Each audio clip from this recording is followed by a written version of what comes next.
As we let the lesson from yesterday really sink in, we're going to take the second lesson to going back to completing the square and do some review, because this skill is hard but very important. It makes life a lot easier. So again, here's tiles, algebra tiles, but I did not teach this with algebra tiles. We're just going to go through and we're going to remind ourselves how we did this. I'm going to set the equation equal to 0. And we're going to focus on these first two terms. We want to get those together on one side. And so we have x squared plus 6x. And then this 5, we're going to move over to the other side. So we're going to subtract 5 from both sides. And remember, I left some space here because we're going to add a number in there. Well, what number is it that we're going to add? We're going to take half of b.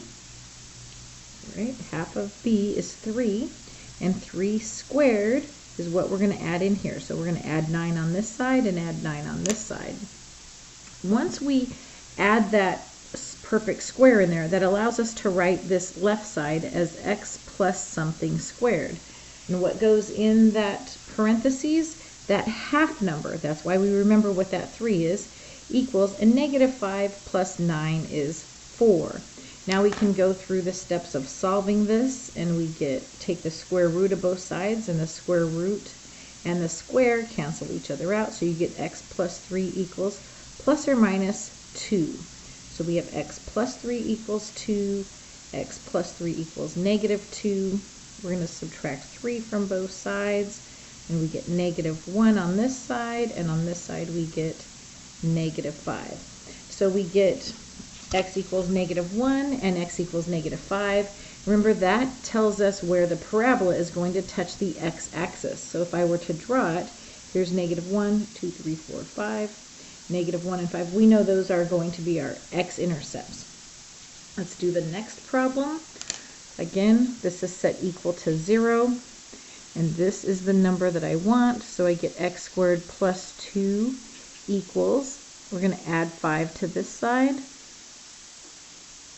Add 5 and add 5, we get 5. 2x, forgot the x. What is that half number? That's 1 squared. So we're going to add 1 on this side, add 1 on this side. Once I've added that number, it allows us to write the left side as a square. And it's x plus, what's that half number was? 1 equals 6. And now we're going to take this, solve for 6, and we're going to take the square root of both sides.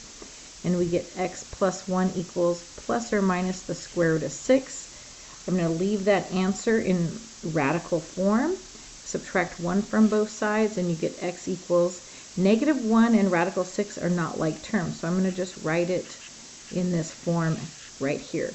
And again, I could put radical 6 into my calculator and it'd give me a decimal. And negative 1 plus that decimal. There's the two parts on the parabola that are graph will touch the x-axis. Okay, we're basically just doing review. So solve each quadratic equation by completing the square. All right, so we want to keep these two together. X squared minus 6x. Move this 7 to the other side by subtracting 7 from both sides. We are going to add half of 3 squared to both sides. So we get plus 9 here, plus 9 here. X plus 3 squared. This 3 was the half number, so I can put it right in there. Negative 7 plus 9 is 2. So we're going to take the square root of both sides. And it says write your answers in exact form. So this is going to be x plus 3 equals plus or minus the square root of 2. Subtract 3, x equals negative 3 plus or minus the square root of 2. That is the exact form. Okay, on this side, let's see. I'm going to get p squared plus 2p equals, well, hold on a second. What is half of 2? It's 1. What's 1 squared? It's 1. So this is already in a perfect square. So I don't have to move everything over to that side. Let's see if I did. I would move that over, I'd get negative 1, but I'd have to add 1, and see now if I add 1 to both sides, I end up getting 0. So this is already in a perfect square form. So we're just going to write this as p plus 1 squared. The 1 is my half number, equals 0. Take the square root of both sides. When I take the square root of both sides, we get p plus 1 equals 0. There's no plus or minus 0. So this one just is going to have one solution. P equals -1. So two solutions because what was in my radical was a positive number. One solution because what was in my radical was 0. And let's see what happens over here. So half of 4 is 2, 2 squared is 4, so that is not in perfect form. We're going to put k squared minus 4k equals -9. 2 squares, we're going to add 4 here, add 4 here. You get k squared, we're going to get k minus 2 squared equals -5. Now it's a minus because there's a minus in this part of the equation. -9 plus 4 is -5.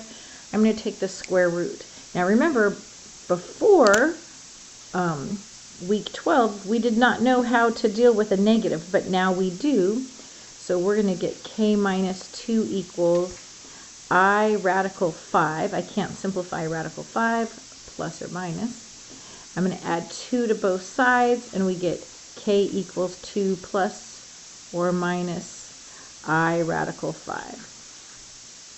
Okay, two answers for there, but they're two imaginary numbers. They're not real solutions, they're imaginary. Now this is just review. Hopefully you guys remember. And so because it's review, if we look at this page 16, this first problem is just asking you what number would you add to complete the square. And then there's 4 problems at the bottom where you actually have to complete the square on your own. So go ahead and do that for homework and upload your answers. Have a great day.